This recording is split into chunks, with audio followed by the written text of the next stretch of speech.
Abed Hashem, on reprend donc la Torah 9 du Likutei Moharam, Sutra Benu Akadosh, Rabbi Nachman Breslev, Sutra Benatan Breslev, Batamidim Shalem, Shebador, Rabbi Umori, Rachel Ben Yamna. Donc on avait vu que, un petit résumé rapide, que Rabbi Nachman nous dit que l'essentiel de la vitalité, on la reçoit de notre vitalité, c'est-à-dire de notre joie de vivre et de notre envie de faire le Ratzon Hashem, de se sentir fort, et même la vitalité même de rester réveillé, de ne pas avoir besoin de dormir. On la reçoit de la tfila, d'accord? Et on avait dit que pour recevoir la vitalité de la tfila, il faut mettre toutes ses forces dans les lettres de la tfila. On parlait en particulier de la hamida, que plus une personne va mettre son énergie pour se concentrer dans chaque lettre de la hamida, et plus elle va recevoir une force extraordinaire de emuna, une force extraordinaire de simcha à l'intérieur de lui. Et on avait expliqué qu'il y avait 12 tribus, d'accord, 12 tribus du Ham Israël, que il y a 12 versions de la prière en fonction de chaque tribu. Et chaque tribu, chaque juif qui appartient à une tribu, il a une porte par laquelle cette fille-là, elle monte vers Akadosh Baruch Hu, et elle va ainsi pouvoir réveiller son mazal, le mazal qui dépend de chaque tribu. Chaque tribu, elle a un mazal. Donc, on a expliqué que le mazal de chacun d'entre nous, c'est-à-dire donc ce que l'on appelle le mazal, c'est la chance, mais ce n'est pas la chance, en fait, c'est l'influence astrale de laquelle on dépend. Nous, on est au-dessus du mazal, et en fait, le mazal, il va être influencé par notre prière. Plus on va prier avec force, plus on va réveiller notre mazal pour que ça coule sur nous ce qu'on a besoin dans notre vie. Et le mazal va faire grandir sur terre. Il va influencer tous les éléments de la terre pour pouvoir subvenir aux besoins de chacun. Et ça va dépendre de quoi? De la prière. La prière va transcender la nature. La nature, une des natures qu'Hachem a créées, c'est le mazal. Le mazal de chaque tribu, il gère chaque tribu. Et ce mazal-là, il est fonction de comment tu vas prier. La prière est au-delà de la nature, elle peut transformer le mazal. Il n'y a pas de fatalité de dire j'ai pas de mazal, j'ai plus de mazal. Ça va dépendre de combien tu vas prier. Plus tu vas prier et plus tu vas influencer le mazal, que le mazal, il va obliger ce qui se passe sur terre à se mettre en mouvement pour toi, pour ta réussite, pour ta mission à toi. D'accord? Et on avait dit que c'est ce que Rami avait dit, qu'il est difficile. Il est aussi difficile pour l'homme, d'accord, de concevoir l'ouverture de la mer Rouge. Et ben, de la manière que c'était quelque chose de difficile pour l'homme de voir l'ouverture de la mer Rouge avant que ça se passe, et ben pareil, sa parnassa et son zivoug, sa subsistance, ses revenus, ses moyens de subsistance et tout son zivoug, ça veut dire à la fois de trouver son conjoint pour se marier, d'avoir son zivoug, ou bien encore d'avoir le shalom bayit. Et ben ces choses-là sont difficiles, aussi difficiles que l'ouverture de la mer Rouge. Ça dépend en fait de la prière qu'on va avoir, comme la mer Rouge, on a dû crier pour que la mer elle s'ouvre et après avoir la confiance dans Kadosh Baruch Hu de rentrer dedans. Et bien exactement pareil pour la parnassa et pour le zivoug, ça demande de la tfila et ça demande de la confiance en Kadosh Baruch Hu. Et Rabbi Nachman avait précisé que la mer, en fait, ce qu'il y a le point qui veut amener ici Rabbi Nachman, c'est que la mer elle s'est ouverte en 12. Elle s'est ouverte en 12 par rapport aux 12 tribus. Chaque tribu avait son sentier dans la mer pour pouvoir la traverser. D'accord? On a dit que la mer, c'est quelque chose qui te paraît impossible dans ta vie. C'est quelque chose que d'après la nature, ça te paraît impossible. Et bien, sache que chaque tribu, elle a son canal par lequel elle peut transcender la nature. C'est la prière. D'accord? Comme il y a 12 versions de la prière par tribu. Et ça, il faut savoir. C'est difficile, Rabbi Nachman, pourquoi c'est difficile pour l'homme? Donc la parnassa et le shalom bayit, etc. Parce qu'en réalité, ça dépend de la prière, mais la prière demande une grande concentration et ça demande de savoir la faire passer par le bon canal, parce que chacun il a sa porte à laquelle il doit frapper à Kadosh Baruch Hu. Chaque tribu elle a sa porte, elle a son chemin, et c'est pas évident de savoir dans quelle porte frapper, par où passer, comment maîtriser la prière. C'est pour ça qu'il faut se rapprocher et chercher le tzaddik amiti, qui est le Baal Tfila de la génération, le maître de la prière de la génération, pour qu'il nous apprenne à chacun d'entre nous à prier, à manier cette arme extraordinaire de la prière afin de pouvoir transpercer toutes les mers et tous les obstacles et pouvoir avoir sa parnassa beshefa, pouvoir avoir le shalom bayit, un shalom bayit extraordinaire, etc., etc. Et on s'était arrêté, donc on avait expliqué pour le zivoug. Et maintenant, on va continuer donc ici, Baketa Abba. Ici, là, on va parler pour la parnassa. Baketa Abba, Nilmaj, Parnassa, Ikfi Atfila. Donc maintenant, on va voir que donc oui, on avait expliqué aussi que quand une personne, ça c'est important quand même, que lorsqu'on va prier à Kadosh Baruch Hu, par la prière, on va entraîner une union entre notre âme et les âmes du Ham Israël et à Kadosh Baruch Hu, entre la Shrina et à Kadosh Baruch Hu.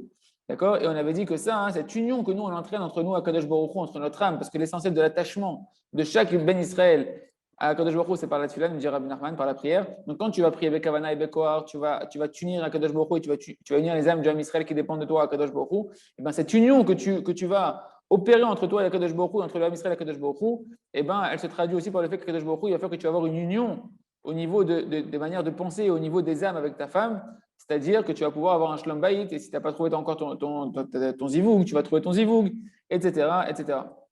Donc on continue maintenant, Baketa, Abba. Donc dans la partie suivante, on va apprendre que la parnassa, elle dépend de la prière. Vegam Israël, Mefarnesim, Naviam, Shebachamim, Betfilatam. Et même le Ham Israël, ils nourrissent Akadosh Baruch Hu, Kaviachol, si on peut dire ainsi. Lorsqu'on va prier, par nos prières, on est en train de subvenir Kaviachol aux besoins d'Akadosh Baruch Hu, bien qu'Akadosh Baruch Hu n'a pas de besoin, mais c'est une image comme quoi ce que nous, on peut donner à Akadosh Baruch Hu. Qu'est-ce qu'Hachem attend de nous? Il attend de nous nos prières, pour qu'on le connaisse, pour qu'il dévoile sa royauté, pour qu'il puisse déverser tout son bienfait sur nous et qu'on se dise Kamatov Ameler Shelanu, combien il est grand, combien il est bon notre roi, combien il est bon notre père. Donc Akadosh Baruch Hu, Kaviachol, il a besoin qu'on soit Mefarnes Soto, qu'on le nourrisse par nos prières. Et donc chaque Ben Israël, quand il prie, il nourrit Akadosh Baruch Hu Kaviachol. Comme c'est marqué, Moshe Katouv, Sham. Donc, on est dans quoi? On est dans Moshe Katouv, Mechila, c'est tout en haut de la page. Vayamidea, les Yaakov, les Chok. Donc, comme Vayamidea, donc il va faire se tenir les Yaakov, les Chok pour Yaakov, les Chok comme une loi. Vechok, les Shana Dimzona, il nous dit ici le mot Chok, en réalité, donc Vayamidea, c'est le mot se tenir debout. Debout, c'est, comme il va dire Rabbeinu ici, c'est la Amida. La Amida, on l'a fait debout, c'est la prière qu'on fait debout. Et Chok, il nous dit, c'est Rabbi Nachman, Chok, les Shana Dimzona. Chok, en fait, c'est un langage de nourriture, de parnassa. Comme on voit dans ma Sechet Betsa, page 16, là-bas, c'est marqué Chok ou la Mazon. Le mot Chok, qui veut dire une loi, eh ben, il veut dire aussi un langage de nourriture. On avait vu aussi que c'était un langage par rapport à la Brit Mila, mais ici, c'est une des définitions, c'est la nourriture. Ve'en Amida et la Tfila, et on a vu que dans Brachot, c'est marqué qu'à chaque fois que tu vois le mot Amida, que Chachamim te ramène la Amida, la notion de se tenir debout, ça fait référence à la prière que l'on fait debout devant un Kadosh Baruch Hu quand on fait l'essentiel de la prière du matin, de l'après-midi et du soir, qui est la Amida. Donc, on peut maintenant réinterpréter le verset. Donc, c'est ça, Vayamida le Yaakov, c'est que les tfilotes de Yaakov, Vayamida, c'est bien du mot Amida, se tenir debout. Donc, les tfilotes de Yaakov, les tfilotes de chaque Ben et Bat Israël, eh bien, ils deviennent, c'est quoi la suite du verset? Vayamida le Yaakov, les Chok. C'est quoi les Chok? Ils deviennent une nourriture et une parnassa pour Akadosh Baruch Hu, puisqu'on a dit que Chok, ça veut dire la nourriture. Donc, ça veut dire quoi? Que par ta prière, Kaviachol, tu es en train de nourrir Akadosh Baruch Hu, si on peut dire ainsi. Tu es en train de satisfaire les besoins d'Akadosh Baruch Hu, Kaviachol. Bien entendu, Akadosh Baruch Hu n'a pas de besoin, c'est une image pour nous. C'est ce qu'on faisait d'ailleurs lorsqu'on était au Beth Amikdash, qu'on faisait des korbanot. On donnait quoi? On donnait des animaux. On faisait notre proxy, un korban, c'est se rapprocher d'Akadosh Baruch Hu, les carrés avec Akadosh Baruch Hu en faisant teshuva, d'accord? En regrettant, en reconnaissant notre bassesse et combien on a besoin d'Akadosh Baruch Hu, on faisait teshuva et on amenait un sacrifice. Akadosh Baruch Hu venait consumer, venait manger Kaviachol, ce sacrifice. Il y avait un feu qui descendait sur le Misbéar en forme de lion lorsque c'était les bons moments du Ham Israël. Et donc, Kaviachol, on nourrit Akadosh Baruch Hu par notre prière. Comment on enlève ça? Je ne sais pas. Isaac, il demande si ça veut dire que Arvit, c'est plus important. Est-ce que ça veut dire que, pourquoi, j'ai pas compris la question, vous pouvez détailler la question? Pourquoi est-ce que Arvit c'est plus important? J'ai pas compris Non, il demande, est-ce que ça veut dire que Arvit, c'est plus important?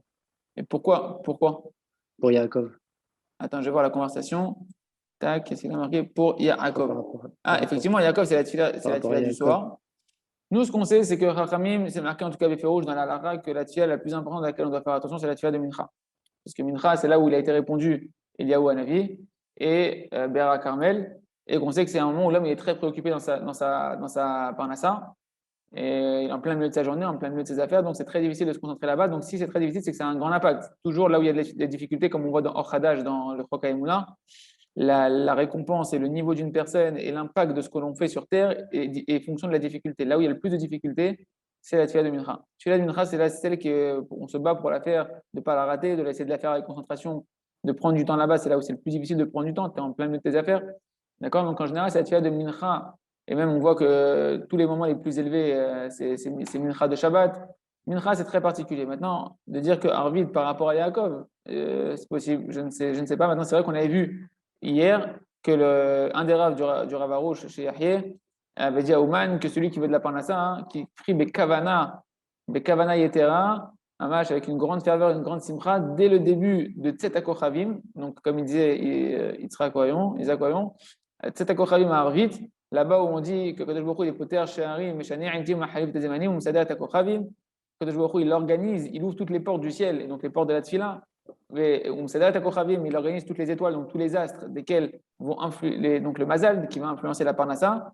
Il disait que effectivement, celui qui prie là-bas avec Koach et Bidou Kaset Akochavim, avec toutes ses forces et toute sa kavana, il va attirer sur lui, sa parnassa va voler jusqu'à lui, il n'aura même pas besoin de faire ce qu'il aura besoin, tout va venir à la portée de sa main sans qu'il ait besoin de se déplacer. Donc oui, Isaac, ce que tu dis, c'est vrai aussi. Et a priori, j'ai envie de dire que tu as peut-être même plus raison parce que moi, je dis juste que ce qui est marqué dans la halakha au niveau de faire attention pour Mitra. Mais effectivement, ce qu'a dit le Rav du Rav Arouche, qui est un tzaddik Atsoum, il a parlé de Arvid pour la Parnassa. Donc, c'est une belle intervention. Vezé Perouche à Pasouk, et c'est ça le sens du verset qui est marqué dans Tehilim 99. Shamrou, Aidotav, Vechog, Natan, Lamo. Ils ont gardé ses préceptes, d'accord? Vechog, Natan, Lamo, et une loi il a donné. Lamo, comment on traduit Lamo? C'est pas son peuple ici. Vezé Perouche à Pasouk. Je vais voir si j'ai ici le sens de Lamo. שכשעלו לרגל וישב נס כשפעמים נכנסו במקום קטן, זהו עדות שהשכינה שורה בישראל והראו להודות לשם כך.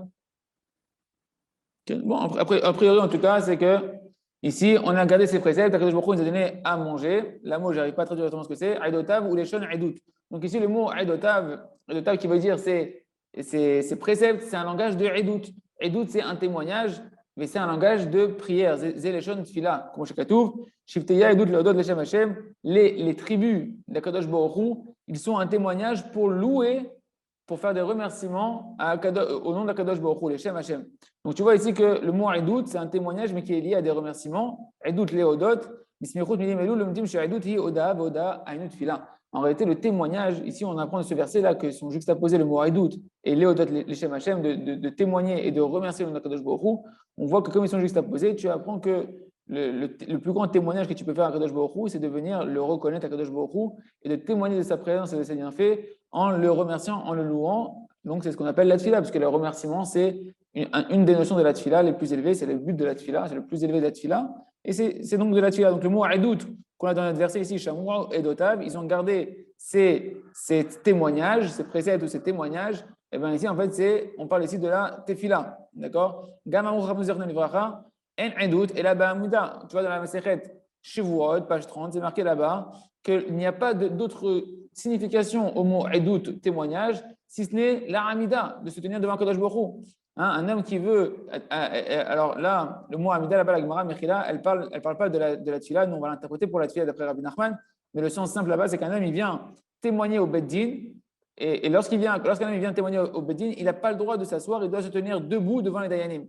Donc, tu vois là-bas que la Eidout, le témoignage que tu viens faire au Beddin, tu dois le faire debout. Or, nous, on sait qu'être debout, Amida, Zetfila, être debout, c'est la Tfila. Chez nous, Me'idim à l'Ardouto. Que nous, pourquoi la Amida, la prière maintenant, elle est apparentée à un témoignage? Parce qu'on vient témoigner de l'unicité d'Akadosh Baruch Hu. Lorsqu'un homme il vient maintenant et qui chez Me'id, Omed, ou Vatfila, Me'idim à l'Ardouto, Jachem, Tzrim, la Tfila. Parce que lorsque tu viens maintenant faire la prière, tu es en train de témoigner, tu témoignes que Kadosh Baruch Hu, il existe sur terre, tu es un témoin vivant qu'il y a un Dieu qui t'écoute, qui est là pour pouvoir subvenir à tes besoins, qui a fait tout ce que tu as eu dans ta vie, tu viens le remercier. D'accord? Donc on vient témoigner sur la hardoute de Kadosh Baruch Hu, et donc si tu viens témoigner, tu dois être debout. C'est pour ça qu'on fait la Hamida debout. Maintenant on peut comprendre le parouche à Pasouk. La suite du verset c'était quoi? Par le fait maintenant qu'on a gardé ces témoignages, ou bien qu'on a gardé la tfila, qu'on a fait la tfila, alors on a dit que le mot chog, ça voulait dire nourrir, on entraîne Kaviachol de pouvoir nourrir à Kadosh Baruch Hu, notre Père qui est dans le ciel. Donc, et ça, c'est un grand klal, messieurs, c'est un très, très, très grand klal. Quelqu'un qui va avoir la meilleure de ses goulottes pour la parnassa, un des meilleurs conseils, et c'est ce que nous donne Rabbi Nachman ici pour la parnassa, il nous dit Kfi shemefarnes, le'aviv shebashamayim, bitfilato, ken notnim lo parnassato. De la même manière, combien toi tu vas nourrir à Kadosh Baruch Hu ou subvenir aux besoins Kaviachol à Kadosh Baruch Hu? Qu'est-ce que Kadosh Baruch Hu attend de toi? Qu'est-ce que tu peux donner à Kadosh Baruch Hu? Eh bien, tu peux lui donner des tfilot, tu peux lui donner des louanges à Kadosh Baruch Hu. De la manière que tu subviens aux besoins de Kadosh Baruch Hu par tes prières, eh bien, en fonction de combien tu vas investir dans ta prière pour satisfaire à Kadosh Baruch Hu par ta prière, combien on va te donner de la parnassa. Et c'est ça maintenant la kavana de Chok Natan Lamo, celui qui prie à Kadosh Baruch Hu, il mérite de recevoir sa parnassa. Et les plus hautes celui-là qu'on peut faire à Kadosh Baruch Hu, c'est les remerciements ou encore de demander à Kadosh Baruch Hu de nous rapprocher de lui. Il n'y a pas de plus grande satisfaction comme prière. C'est sûr que tu peux prier à Kadosh Baruch Hu la parnassa. C'est sûr que de demander à Kadosh Baruch Hu la parnassa, c'est réducteur. Tu dois demander à Kadosh Baruch Hu de faire sa volonté. Sa volonté, c'est que tu te rapproches de lui, que tu le connaisses. Et si tu cherches à faire sa volonté, il te donnera les moyens de faire sa volonté. Parce que la plus grande satisfaction qu'il veut à Kadosh Baruch Hu, c'est que tu cherches à le connaître, que tu cherches à le faire connaître. Et ça, c'est les plus grandes prières que tu peux faire à Kadosh Baruch Hu. Soit les plus grandes prières, c'est des remerciements à Kadosh Baruch Hu, tu remercies à Kadosh Baruch Hu. Ou soit, quand tu as besoin de demander, la chose la plus importante que tu dois demander, qui va donner le plus de satisfaction à Kadosh Baruch Hu, et qui va donc engendrer une plus grande bracha pour ta parnassa, eh ben, c'est lorsque tu demandes à Kadosh Baruch Hu de te rapprocher de lui, chacun à son niveau, chacun dans ses difficultés, dans ses combats, dans ses empêchements qu'il a pour servir Kadosh Baruch Hu. Là-bas, Kadosh Baruch Hu est dans cette fille-là, que ce soit pour la parnassa, pour pouvoir plus servir Kadosh Baruch Hu, mais que ce soit maintenant pour préserver ses yeux, pour être calme, pour pouvoir être patient, pour pouvoir, etc., avoir du shalom bayit à la maison, pour pouvoir accomplir mieux la halakha, se lever plus tôt le matin, étudier plus la Torah, etc., etc. Chacun avec là où il veut travailler, là où il sent qu'il a besoin de se rapprocher de Kadosh Baruch Hu. C'est ça maintenant l'explication, que ce que Chachamim ils ont fait comme ressemblance entre la parnassa et l'ouverture de la mer Rouge. Qu'est-ce qu'on a dit là-bas? Kashin, Mésonotav, qui écrit à Yamsouf. Ils sont durs, les mésonotes d'un homme, comme l'ouverture de la mer, de la cité d'Égypte. Haino, Mésonotes, Nitralkin, Leshnema, Sarjvili. De la même manière que la mer s'est ouverte en 12 pour chaque tribu, et bien pareil, les mésonotes de la parnassa d'un homme, elles se subdivisent en 12 sentiers. Les filles, Shtem, Esre, Shifteka, en fonction des 12 tribus du Ham Israël. Donc on a compris maintenant. En fait, la parnassa, d'accord, la parnassa, c'est comme la tfila, c'est-à-dire que de la même manière que c'est comme la mer Rouge, de la même manière que la mer Rouge, elle s'est ouverte en 12, et ben la tfila, elle a 12 sentiers, et en fonction de comment tu vas maintenant prier et investir dans la tfila, comme ça, tu vas avoir la parnassa qui provient aussi de la tfila. Mais c'est vrai que les zechut, donc qui a l'aider à la tfila, mais kablin parnassa, chez nous, mais kablin chaim. Donc par la tfila, tu vas recevoir la parnassa de laquelle tu vas recevoir de la vitalité. C'est pour ça qu'on peut comprendre maintenant que ce qu'il avait dit au début, Rabbi Nachman, que ikar achayut, mais kablin la tfila, que l'essentiel de la vitalité, on va la recevoir de la tefila. Qui a l'aider à tefila, mais kablin. Ok, donc on a compris parce que la parnassa, elle amène de la vitalité. Mais c'est vrai que elle t'amène ta vie de tous les jours. C'est vrai que zchut gadol, il faut pour ça donc un grand mérite, je me dis Rabbi Nachman. Adam, les halot, filato, derrière shah, les shivto. Pourquoi il faut un grand zchut? Parce qu'il faut pouvoir mériter de faire monter ta prière selon la porte de ta tribu. Parce que si, comme on a dit hier, comme en rigolant un petit peu, on a donné une parabole, on a dit c'est comme dit que demain, tu ne sais pas comment prier, tu ne sais pas par quelle porte, par quel sentier elle doit passer ta tefila, par quelle tribu, comment ça fonctionne, et bien tu vas venir taper devant la porte de Kadosh Baruch Hu, mais tu vas taper avec la porte de Réhouven, alors que toi, tu es Lévi, et on va te demander ta pièce d'identité ou ton empreinte digitale pour pouvoir rentrer, et tu vas mettre ton empreinte et dire ah, c'est interdit ici, c'est que la tribu de Lévi qui peut rentrer. Donc ta prière, elle reste en stand-by jusqu'à ce qu'elle va passer par la bonne porte qui correspond à ta tribu, et ça, il faut savoir comment faire. Ok, mais c'est vrai que les Atzmut Fila, et sur ça, il faut même une prière, que ta prière, elle monte par la bonne direction. Et c'est ça qu'il a dit, Abba Binyamin, dans ma Sechet Brachot, Kol Yamai, Haïti Mistaer, Alshnet Varim. Toute ma vie, je me suis soucié de deux choses en particulier. Alt Filati, j'étais Samour Lemutati. Première chose, c'est que je me suis toujours soucié que ma prière, elle est restée proche, elle soit proche de mon lit. La deuxième chose, c'était que mon lit il soit positionné entre le nord et le sud. Aïnou Canal. Le Rabbeinu, Masbir, chez Tsaharosh, chez Abba Binyamin, chez Mitamet, chez Itpalel, Alze, chez Tfiato, Derech Hachar, Amate, Ve'ashevet Shelo. En réalité, lorsqu'il dit Mitati, c'est-à-dire proche de son lit, ce qu'il voulait dire ici, en fait, d'après Rabbi Nachman, c'est que cette fille-là, elle puisse monter d'après la porte et sa tribu. Hein, les Maté Binyamin, les Maté Yehuda. Maté, c'est un langage de tribu. Pour dire qu'en fait, sa kavana, c'est qu'il avait le souci que sa prière, elle monte par la bonne porte de sa tribu. Qui est Shne Ma'asa Matot, parce qu'il y a 12 matot. Maté, c'est matot, c'est Shvatim, il y a 12 tribus. Et chaque tribu, elle a une porte particulière par laquelle sa prière, elle monte. Et il priait que sa prière ne s'éloigne pas de sa tribu à lui, du sentier, comme dans la mer, quand on traverse la mer, chacun par par son conduit et son sentier de sa tribu. Hein, la mer, c'est-à-dire qu'on transcende la nature, on veut la parnassa, on doit transcender la nature. Et bien à ce moment-là, il faut que ta tefila, il faut faire une fila, et cette fila, elle doit passer par ton sentier, par ta tribu. Et donc sur ça même, il faut une prière de mériter que ta prière elle puisse arriver par la porte de ta tribu.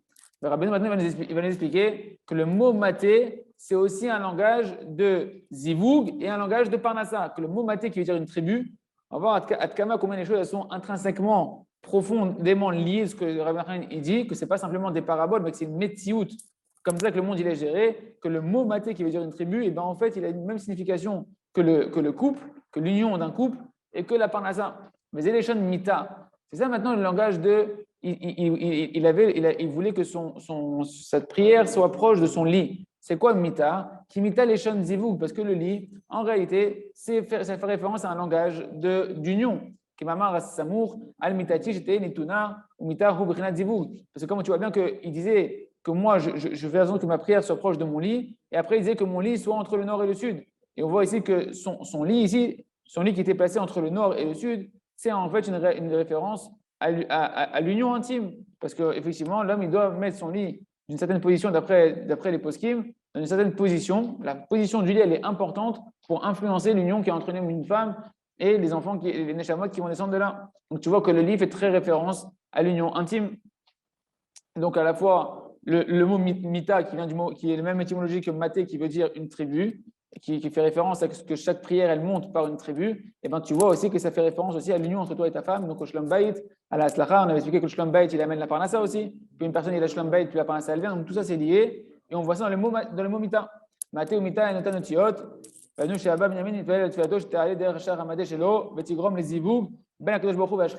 qu'est-ce qu'il avait comme souci? Donc Abba Benyamin, que cette prière, elle monte d'après la porte de sa tribu, Maté, d'accord, pour entraîner une union, ça vient du mot mita, mita c'est le lit, une union entre Akadosh Baruch Hu et la Shrina, parce que par la prière, on va s'unir à la Shrina, notre âme à Akadosh Baruch Hu, les âmes d'Israël à Akadosh Baruch Hu, et grâce au fait qu'il va maintenant, on va créer un lien entre nous et Akadosh Baruch Hu comme il faut, entre nous, les âmes d'Israël et Akadosh Baruch Hu par la prière, et bien ainsi Akadosh Baruch Hu il va nous emmener notre femme pour celui qui n'a pas encore sa femme, il va être mérité de trouver sa femme, de s'unir avec sa femme, ou bien d'avoir un shalom bayit, une union, pas forcément physique, mais surtout une union profondément dans les neshamot, dans les manières de penser, dans les volontés, un vrai shalom bayit, une vraie paix dans la maison.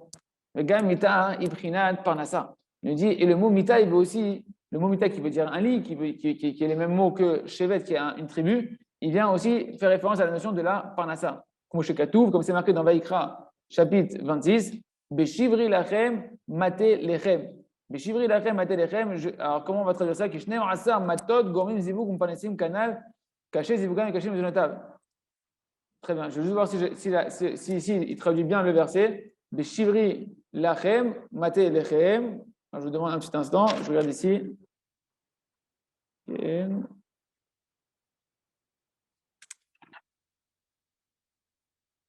Beshivri lachem. Maté lachem, aresh apanasa mechuna maté, ou mita ou le shon mitzvot shel mita.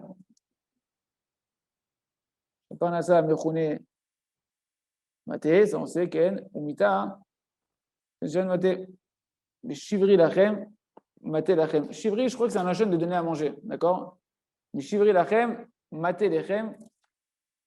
J'ai un peu du mal à traduire ce verset-là. S'il y en a un qui est dans le groupe. Qui est Shever Bemitraim. Oui, Shever, c'est-à-dire qu'il y a de la nourriture en Égypte, d'accord? Mais Shivri lachem, donc je vais subvenir à vos besoins, à votre nourriture. Maté lachem, je vais vous donner du pain. Et là, il veut nous dire que le mot maté, en fait, il fait référence à la fois à mita, mita qui veut dire le lit, l'union entre Kadosh Baruch Hu qu'on opère à travers la tfila, et maté, il fait référence aussi à la tribu, que par la tfila, tu dois trouver le sentier de ta tribu. Et grâce à ça, tu vas pouvoir, Hachem va pouvoir te nourrir en fonction de comment tu vas prier. Akadosh Baruch Hu, il va pouvoir te donner ton pain et t'amener ton pain. Kishnem asar matot gormin zivug umfarnesim. Parce qu'en fait, les 12 tribus, d'accord, les 12 tribus, donc les 12 langages de la tfila, ils permettent d'entraîner une union entre nous et Akadosh Baruch Hu. Et à travers cette union-là, Akadosh Baruch Hu, qu'on entraîne avec Akadosh Baruch Hu, ça amène la parnassa. Et c'est pour ça qu'on voit très bien maintenant, qu'on comprend très bien pourquoi les Khamim, ils insistent tellement sur le shalom bayit pour avoir la parnassa, de dire quelqu'un qui veut s'enrichir, il doit honorer sa femme. D'accord, que la bracha elle est dans la maison d'un homme que par le mérite de sa femme. On voit qu'en réalité, c'est des choses qui sont extrêmement liées intrinsèquement. Parce que plus tu t'unis à Kadosh Baruch Hu, et plus Hachem t'envoie la parnassa. Et cette union à Kadosh Baruch Hu, elle passe aussi par le Shalom Bayit. Caché, Zivugan, Vekashim, Mezenotav. Donc on comprend maintenant, c'est bien ce qu'on a dit au-dessus, qu'elles sont difficiles, l'union entre un homme et une femme et la parnassa d'un homme. Une sache, Abba Binyamin, il parlait, donc on comprend maintenant que Abba Binyamin, sur quoi il priait? Il priait que sa prière, elle soit proche de son lit. C'est-à-dire, Shatfila Ta'alei Bamate. Donc que cette prière, elle puisse monter par sa tribu, par la porte de sa tribu. Deuxièmement, Betigrom Lemita Zivug, et que ça entraîne. La deuxième chose, c'était que son lit soit son lit soit positionné entre le nord et le sud. Donc en fait, que sa prière, qui doit monter par sa tribu, eh bien, qu'elle puisse entraîner véritablement une vraie union entre nous et Akadosh Baruch Hu, comme le lit qui fait référence à l'union. Les désaillés, maté, parnassa, et grâce à ça, ça va transformer le mot maté, il va devenir de la parnassa, comme on voit dans ce verset-là, Beshivri lachem, maté lachem, que je vais subvenir à vos besoins, je vais vous donner du pain. Et le mot maté ici, il fait référence en fait à subvenir aux besoins, à la parnassa. Donc ça va entraîner la parnassa. Donc dans le mot maté, tu as la tribu. Dans le mot maté, tu as le mot mita, qui est l'union donc, entre un homme et une femme, et l'union entre nous et Akadosh Baruch Hu. Et dans le mot maté, tu as aussi la notion de parnassa, donc la tribu par laquelle tu vas faire monter ta tefila. Si tu arrives à faire monter la tefila par ton bon sentier de ta tribu, tu vas attirer sur toi le Shalom Bayit, une union entre toi et Akadosh Baruch Hu, une union entre toi et les âmes du homme Israël. Et en réponse, ça va entraîner un Shalom Bayit dans ta maison, ou bien la possibilité de trouver ton zivug, et d'avoir la parnassa Beshefa, d'avoir la parnassa en abondance. Et on voit dans la Gemara qu'il priait aussi Abba Binyamin,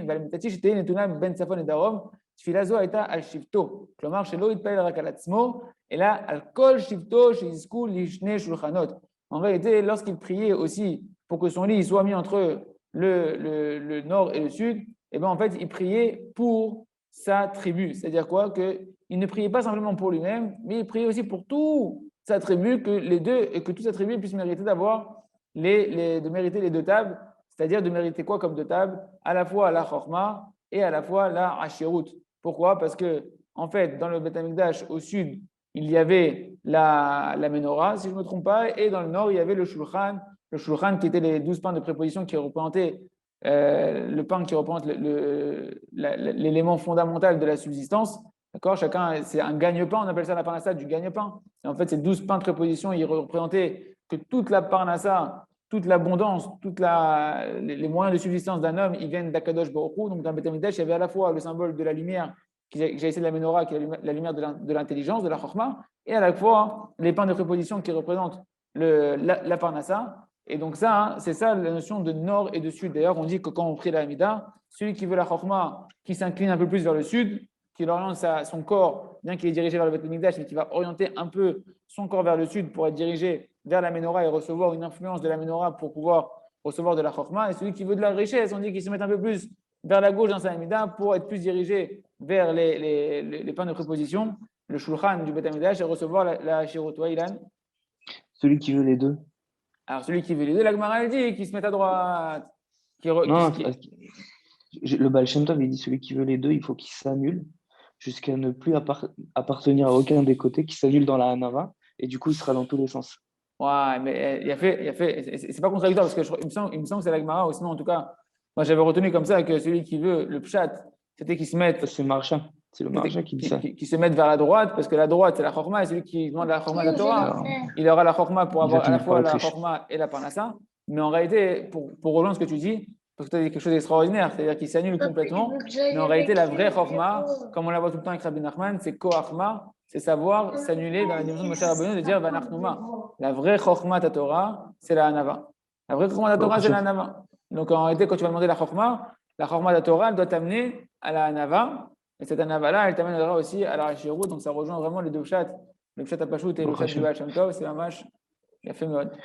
Ilan, le Abba Binyamin, il priait pour son chevet.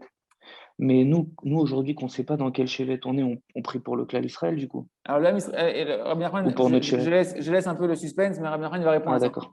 Ça va être la suite de la Torah.